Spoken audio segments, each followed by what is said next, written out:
B natural का नया 100% pomegranate juice बनता है सीधे 25 अनार के पल्प से, कोई कॉन्सेंट्रेट से नहीं। एक्सपर्ट्स हेल्दी बच्चों के लिए जितना फ्रूट रिक्वायरमेंट डेली रेकमेंड करते हैं, रियल मिक्स फ्रूट के एक ग्लास में है उससे दुगना। कभी सोचा नहीं तो सोचो अभी। हेल्दी रहने के लिए हेल्दी खाने के साथ हेल्दी पीना भी है जरूरी। स्विच टू रियल, जिससे मिले energy, immunity, minerals and vitamins. Real, हर सिप में health. Tropicana 100% has the juice of 17 oranges in every 1 liter pack that nourishes you from within and gives you a fruitful start to the day. आज ये चीज़ तो बच्चे को पता चल गई है कि कोल्ड ड्रिंक्स बहुत हेल्दी नहीं होती हैं, लेकिन जो उनके सब्स्टिट्यूट्स प्रोजेक्ट किए जा रहे हैं मार्केट में, यानी कि फ्रूट जूस, वो हेल्दी सच में होते हैं या नहीं होते। चलिए आज इसके बारे में डिस्कशन करते हैं। एक बार आप देखिए, ये फ्रूटी है, ये देखिए क्या है।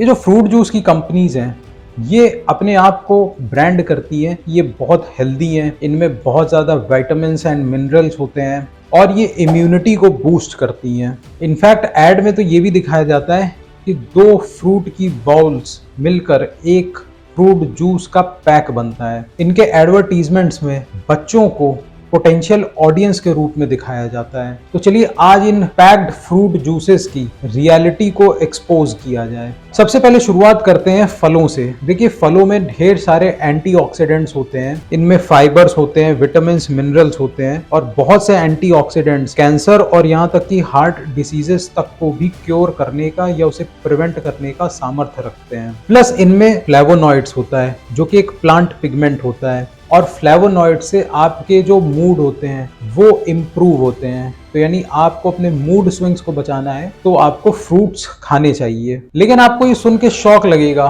कि जो पैक्ड फ्रूट जूस होते हैं वो इसका कंप्लीटली ऑपोजिट होते हैं। 4 स्टडीज की एक मेटा एनालिसिस होती है जिसमें 2 लाख पार्टिसिपेंट्स होते हैं और एक शॉकिंग रिजल्ट सामने आता है कि इन पैक्ड जूसेस को पीने के बाद टाइप 2 डायबिटीज का खतरा बढ़ जाता है। अब चलिए हम ना फ्रूट जूसेस की हिस्ट्री को पहले समझते हैं। फ्रूट जूसेस का मेंशन आयुर्वेद में किया गया है। अकॉर्डिंग टू आयुर्वेद, अगर आप 1 glass fresh fruit juice P रहे हैं विद रॉक सॉल्ट तो उससे आपको लेजीनेस नहीं होगी और ऋतुचर्या यानी सीजनल रेजिमेंट के हिसाब से हर ऋतु में आपको उसका एक सीजनल फ्रूट होता है वो खाना चाहिए। ऋतुचर्या के हिसाब से जो भी आपकी दिनचर्या होती है वो हर ऋतु यानी हर सीजन के हिसाब से चेंज होनी चाहिए। ऋतुचर्या पे 2011 में एक स्टडी होती है जिसमें पाया जाता है कि हमारी बॉडी एक्सटर्नल एनवायरनमेंट से काफी इन्फ्लुएंस होती है और स्पेशली सीजन से, और अगर हम अपने आप को अडेप्ट नहीं कर पाते हैं तो उससे हमें दोष वैमनस्य हो सकता है, यानी कि हम बहुत सी डिसीजेस के प्रति ससेप्टेबल हो सकते हैं। और इस स्टडी को इंटरनेशनल आयुर्वेद जर्नल आयु में पब्लिश भी किया गया था। हम अगर सीजन्स के हिसाब से अडॉप्ट नहीं करते हैं तो हमारी इम्यूनिटी इफेक्ट होती है, वेट लॉस होता है, हमारी स्किन पुअर हो सकती है और इनफैक्ट आपने कभी कभी देखा होगा कि सीजन चेंज होने पे आपके बाल झड़ते हैं। ये भी अपने आप को ऋतुचर्या के हिसाब से अडेप्ट ना करने की वजह से होता है। आपको सुन के बहुत ही अजीब लगेगा, लेकिन चाइना, ईरान, रोम और इजिप्ट में फ्रूट जूसेस को आइस के साथ मिलाकर पिया जाता था और इनफैक्ट अलेक्जेंडर इस तरीके के फ्रूट जूस के एकदम एडिक्टेड थे। 1750 में पहली बार एक इंस्टेंस निकलता है जबकि हम फ्रूट जूस को प्रिजर्व करने की कोशिश करते हैं। एक्चुअली उन दिनों जब भी कोई सी वॉयज पे निकलता था तो जो शिप के सेलर्स होते थे उन्हें विटामिन सी की कमी की वजह से स्कर्वी नाम की एक डिसीज होती थी। उस वक्त किसी को पता नहीं था कि स्कर्वी नाम की भी कोई डिसीज होती है और लगभग 180 साल के बाद जेम्स लिंड ये डिस्कवर करते हैं कि अगर हम ऑरेंजेस सेलर को देते रहेंगे तो उनको स्कर्वी नहीं होगी। हालांकि किसी को ये पता नहीं था कि स्कर्वी क्यों हो रही है और विटामिन सी जैसी क्या चीज होती है, लेकिन फिर भी कम से कम इतना तो डेवलपमेंट हो चुका था कि जेम्स लिंड ने ये पता कर दिया कि अगर आप ऑरेंजेस को खा लोगे तो स्कर्वी प्रिवेंट हो जाएगी। और उसके बाद यूके की रॉयल नेवी को ये कंपलसरी कर दिया जाता है कि उन्हें ऑरेंज जूस और लाइम जूस हर हालत में पीना होगा। और यहीं से बस फ्रूट जूस को प्रिजर्व करने के लिए नए नए एक्सपेरिमेंट्स शुरू होते हैं। उस वक्त ऑरेंज जूस को रम, वाटर और शुगर शुगर के साथ ऐड करके प्रिजर्व किया जाता था और ये आज भी दाइकिरी नाम की कॉकटेल की एक रेसिपी है। 1867 में लोकलान रोज डिस्कवरी करता है कि अगर सिर्फ चीनी भी मिला दी जाए फ्रूट जूस में तो भी वो बहुत अच्छे से प्रिजर्व की जा सकती है और यहीं से शुरुआत होती है पहले कॉमर्शियल फ्रूट जूस कॉन्सेंट्रेट की। ये फर्स्ट टाइम था जब एक फ्रूट जूस बॉटल में पैक होके बेचा जा रहा था। लोकलान रोज ने अपनी एक फैक्ट्री बनाई और उसे पैक करके सेलर्स को एक मेडिकेशन के रूप में ये बॉटल्स बेचने लगा। अब हम यूनाइटेड किंगडम से आते हैं यूएसए की तरफ। यहाँ पे थॉमस वेल्च नाम के एक व्यक्ति थे जो वाइन का बहुत अपोज कर रहे थे। आपको पता होगा कि ईसाइयों में कुछ रिचुअल्स ऐसी भी होती हैं जहां पे वाइन को यूज किया जाता है, लेकिन थॉमस वेल्च ने एक ऑल्टरनेटिव सजेस्ट किया और ये ऑल्टरनेटिव था ग्रेप जूस का। इनफैक्ट उन्होंने द लैंचेट की एक रिसर्च को भी कोट किया कि अल्कोहल किसी भी मात्रा में पी जाए तो वो आपकी हेल्थ को कभी इंप्रूव नहीं कर सकती है और धीरे धीरे बहुत से लोगों में उनकी फॉलोइंग बढ़ने लगी। इनफैक्ट वेस्टफील्ड को तो दुनिया का ग्रेप जूस कैपिटल तक कहा जाता है। अब थॉमस वेल्च ने ग्रेप जूस को पेस्चराइज करना शुरू किया। पेस्चराइजेशन से बेसिकली सारे के सारे बैक्टीरिया मर जाते हैं हीट से और इसी को उन्होंने ऑरेंज जूस में भी यूज किया और इस चीज से काफी ऑरेंजेस का वेस्टेज भी कम हो गया। यहाँ तक ना जो फ्रूट जूस थे वो काफी हेल्दी थे। लेकिन बस यहीं से हमारी कहानी में एक ट्विस्ट आता है जब नॉर्मन वॉकर एक फ्रूट जूसर का आविष्कार कर लेता है। ये अर्ली 1900s में फ्रूट जूसर के आविष्कार के बाद कैलिफोर्निया जाता है और वहां पे अपना एक फ्रूट जूस बार खोल लेता है। ये रॉ फ्रेश फ्रूट्स को प्रमोट करता है और इसने लगभग 12 किताबें लिखी हैं। लोग कहते हैं कि ये 99 इयर्स तक इसलिए जिंदा रहा क्योंकि इसने सारी जिंदगी एक बहुत ही हेल्दी लाइफस्टाइल अपनाई। आगे चलकर लेट 1950s में पहले ग्राइंडिंग जूसर का आविष्कार होता है और इसको चैंपियन जूसर कहा जाता है और इसके बाद नंबर आता है सेंट्रीफ्यूगल जूसर्स का। इन आविष्कारों के बाद जो फ्रूट जूस निकालने की मशीन्स थी वो और भी ज्यादा कॉम्पैक्ट कन्वीनियंट होने लगी और इससे ये सारी मशीन्स अब घर में भी यूज हो सकती थी।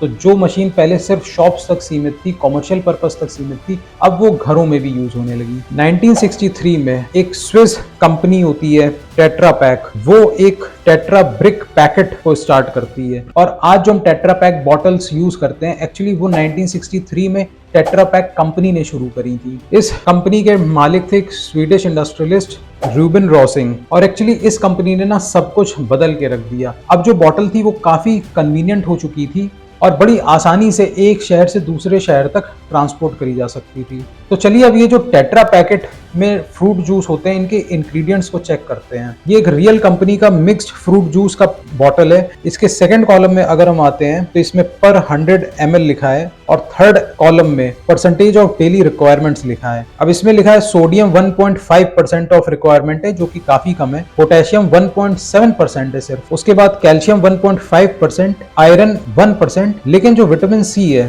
वो अच्छा है 75%। तो आपको लगेगा कि अरे वाह विटामिन सी तो बहुत अच्छी मात्रा में है, लेकिन मैं आपको बताना चाहता हूं कि आप अगर एक नींबू, आधा संतरा या थोड़ा सा आंवला भी ले लेंगे तो भी आपकी विटामिन सी की डेली रिक्वायरमेंट बड़े आराम से पूरी हो सकती है। उसके लिए इतना महंगा फ्रूट जूस पीने की कोई जरूरत नहीं है। तो विटामिन सी के अलावा इसमें बहुत ज्यादा कोई विटामिन एंड मिनरल्स तो है नहीं। तो इसलिए ये जो कंपनीज बड़े बड़े क्लेम्स करती हैं कि ये बच्चों के लिए बहुत हेल्दी है और एक कंप्लीट फूड है, ऐसा कुछ भी नहीं है। अब चलिए इसके इंग्रेडिएंट्स को चेक करते हैं। इसमें सबसे पहले है पानी, उसके बाद कॉन्सेंट्रेटेड फ्रूट जूस है जो कि 12% है। जब आप जूस में से पानी को निकाल देते हैं तो जो एक्सट्रैक्ट बचता है उसको कॉन्सेंट्रेटेड फ्रूट जूस कहते हैं। कंपनीज फ्रेश फ्रूट जूस को पहले गर्म करती हैं, उसके बाद जब जूस का सारा पानी इवेपोरेट हो जाता है उसके बाद एक पल्प जैसा सिरप बचता है, इसका पेस्चराइजेशन किया जाता है और उसके बाद फिल्टरिंग होती है और फाइनली ये जो कॉन्सेंट्रेटेड फ्रूट जूस होता है इसमें पानी मिला दिया जाता है, लेकिन जो टेस्ट होता है वो एकदम जा चुका होता है। तो इसमें अलग से फिर से फ्लेवर्स ऐड किए जाते हैं। अब आप सोच रहे होंगे कि पहले पानी को इवेपोरेट किया गया, कॉन्सेंट्रेटेड फ्रूट जूस बनाया गया और उसके बाद वापस से उसमें पानी ऐड किया गया, तो ऐसा क्यों किया गया? एक्चुअली ये इसलिए किया जाता है क्योंकि जो कॉन्सेंट्रेटेड फ्रूट जूस होता है वो काफी समय तक प्रिजर्व्ड बना रहता है,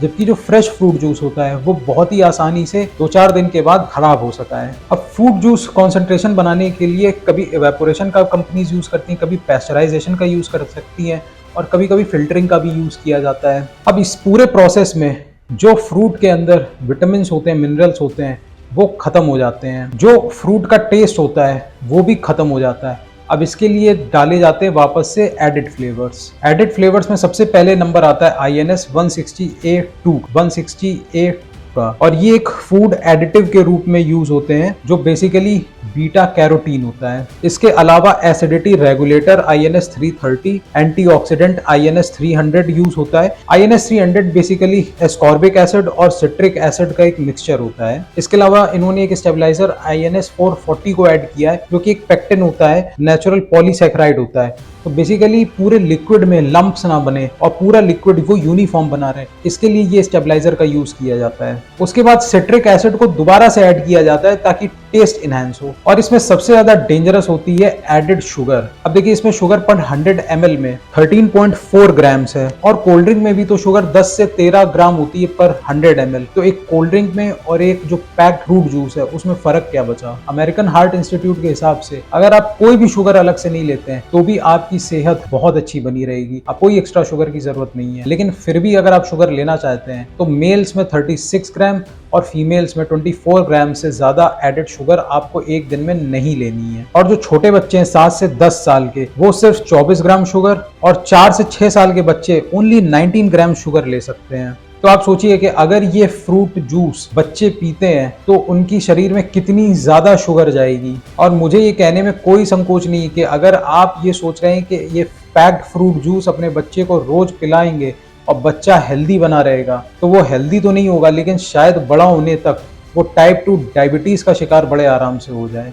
और ये सिर्फ रियल फ्रूट जूस की बात नहीं है, ट्रॉपिकाना फ्रूट जूस कंपनी भी लगभग सिमिलर इंग्रेडिएंट्स को ही यूज कर रही है, बस ये स्वीटनर के लिए 960A का यूज कर रही है। अब ट्रॉपिकाना के खिलाफ एंजेलिना लुइस ने 2011 में कैलिफोर्निया स्टेट में केस फाइल किया था कि ट्रॉपिकाना कंपनी डिसेप्टिव एडवर्टीजमेंट्स का यूज कर रही है। ये केस 7 साल तक चलता है, लेकिन टेक्निकल रीजंस की वजह से एंजेलिना अपना केस हार जाती है। तो ये जो बड़ी बड़ी कंपनीज होती है इनके पास बहुत अच्छी लीगल टीम होती है और ये कोई ना कोई टेक्निकल रीजन डालकर केस कोर्ट में जीत जाती है। लेकिन मुझे ये समझने में बिल्कुल भी कोई हेजिटेशन नहीं है और ना ही मुझे कोई डाउट है कि फ्रेश फ्रूट जूस कहीं बेहतर है पैक्ड फ्रूट जूस से। इनफैक्ट पैक्ड फ्रूट जूस तो कभी पीना ही नहीं चाहिए। लेकिन जो फ्रेश फ्रूट जूस है उसे भी ना पीने का एक तरीका होता है। अगर आप उसको तुरंत बॉडी में ले लेंगे तो आपका इंसुलिन स्पाइक होगा, आपका शुगर लेवल बढ़ जाएगा, क्योंकि जो फ्रेश फ्रूट जूस होता है उसमें भी फ्रक्टोज के रूप में नेचुरल शुगर होती है।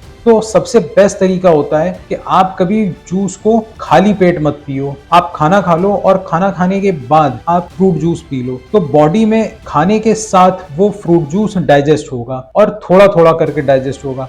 तो उससे जो ब्लड का शुगर लेवल है वो मेंटेन बना रहता है और इंसुलिन लेवल आपका स्पाइक नहीं होगा, बढ़ेगा नहीं। अगर एक्सपर्ट्स की माने तो एक दिन में 237 ml ऑफ फ्रूट जूस आपके लिए बेस्ट होता है, यानी कि आप एक ग्लास एक दिन में आराम से पी सकते हैं। उसके अलावा अगर आप फाइबर भी चाहते हैं अपनी बॉडी के लिए, जो कि बहुत अच्छा होता है, तो आप स्मूदीज बना सकते हैं जिसमें आप नट्स को, सीड्स को और वेजिटेबल्स को ऐड कर सकते हैं, जो कि और भी बेटर और भी हेल्दी होता है आपकी बॉडी के लिए।